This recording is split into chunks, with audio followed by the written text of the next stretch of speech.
Doc with us in the studio live in person. I'm very happy to say Mr. Arsen Gulesserian, proprietor of thishouse.ca. Check out thishouse.ca for all your information that you may require. If you're thinking of buying your house, if you're thinking of selling your house, check out thishouse.ca. Our phone lines are open, 905-951-2899, or you can email a question about anything related to real estate at info@radiocaledon.com. We have an email with interest rates still low.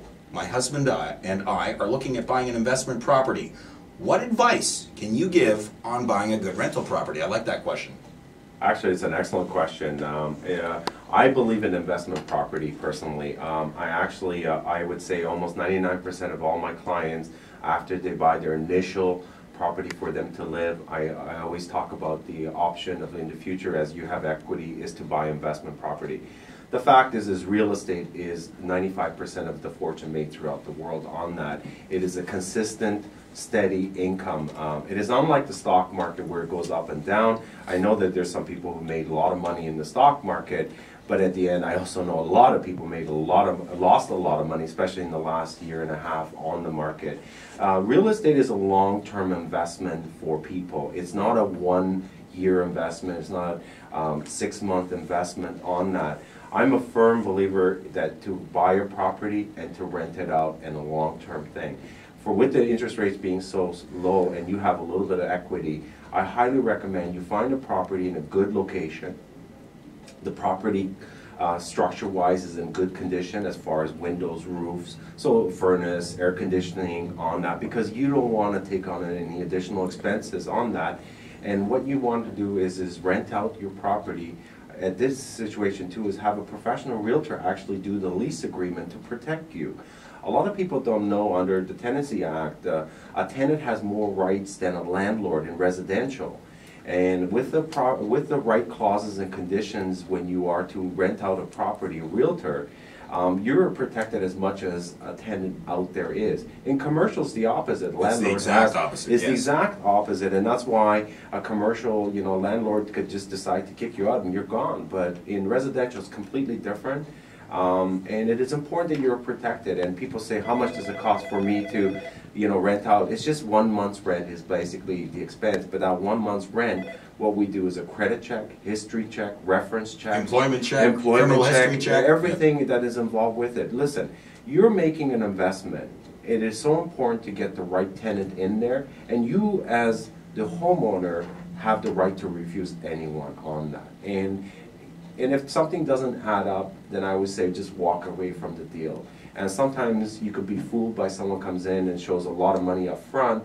It doesn't mean anything. You want good professional tenants that are going to take care of your property. I would suggest that you visit the property at least once a quarter and keep an eye on it. But I encourage you to go with buying a property, rent it out, and look at a 5-year investment. As the market possibly peaks, for example, anyone who bought 5 years ago, I advise almost every single one of them to sell it this year because you're going to make a killing on the market. And if you look at an average of a property, like a detached home or condo starting at $1,200, like a small condo in the GTA starts at $1,200 to $1,400, that's 1 bedroom, then that's about $22,000 a year in your pocket on that. The whole subject of rental property can be spent actually another hour, and I wouldn't mind having you back to talk about that because that's actually one of my favorite topics as well.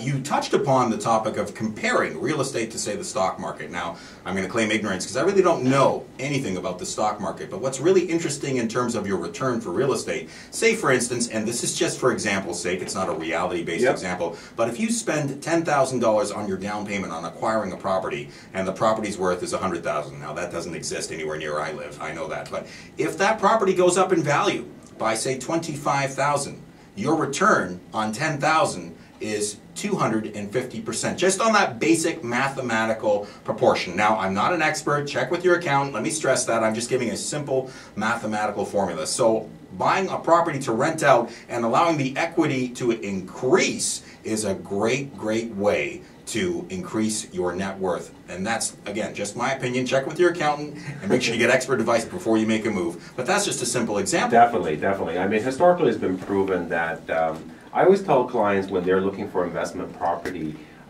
When the value of the property goes up, in general, historically, it's an average of between 5 to 8% a year on that. I would say that it's a bonus.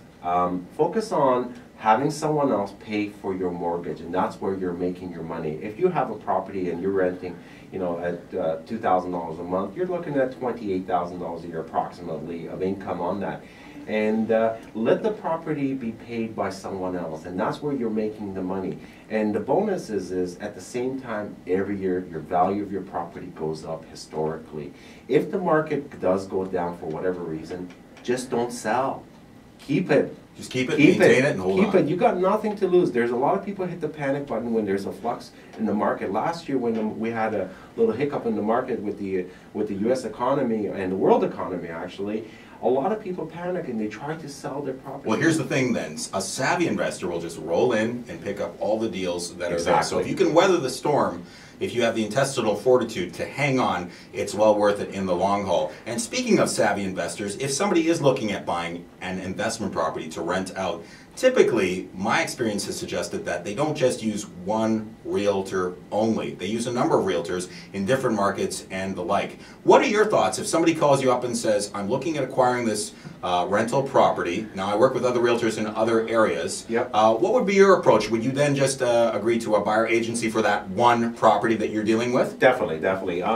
Professional investors who have gone through this process, they basically don't put all their eggs in one basket, meaning that they geographically they choose various sectors throughout the city and surrounding area, even miles away on that. And so I am not going to work with a buyer that was looking for a place that is 100 kilometers from where I currently work at on that. Not a problem. I will work with them. I will do a buyer agency agreement for that specific geographic location, and I will represent them, protect them, and represent their best interest on that. As an investor, you're looking for a sharp negotiator that could get you an incredible deal, because that's the bottom line. When you hire a realtor, you're looking for a professional negotiator to save you money. Now, your answer puts me even more so at ease, and I want to commend you on that. You understand the nature of the mindset of an investor who's looking to acquire a rental property, and you also have that mindset that there's plenty to go around. Just because you don't have a buyer agency for all properties that they may or may not buy, you know that you're happy to assist them within a clear, defined area, and you're quite not threatened if they're using other realtors for other opportunities. And that's in line with your website, thishouse.ca, because it's a great wealth of information, whether they use your services or not, on thishouse.ca. It's an information place, a one-stop information resource center, and that's what I call it. It's an information resource center that you could go on a regular basis. It is constantly being updated, and anything you want to know about real estate, and if there's something that I'm missing you want to know about, please send me an email. I'd love to address all your questions on that. I'm here to provide service for the average person out there who doesn't understand real estate. I need to take that worry about buying and selling on that, because truthfully, I try to make it a pleasurable experience for you on that. As a professional real estate, we take on the stress away from you and allow you, listen, buying a home should be an enjoyable experience. It should be a happy moment. It should be something that, it's a dream that we all strive, is to have a property that we call at home, and it's a place where we raise our kids and family. And you should not be stressed out. A professional realtor that helps you through the financing, helps you through the negotiating, helps you through the conditions and clauses, eliminates all the risk for you, and you just get to enjoy it, and that's the beauty of it. You're listening to Bolton Can We Talk? I'm Ron Badia, CJFB FM on your FM dial 105.5, streaming all over the planet if you're hooked up to the internet at www.caledontoday.com. Our phone lines are still open at 905-951-2899, or if you like, you can submit a question to Arsen at info@radiocaledon.com. Don't touch that dial. We'll be right back after these commercial messages.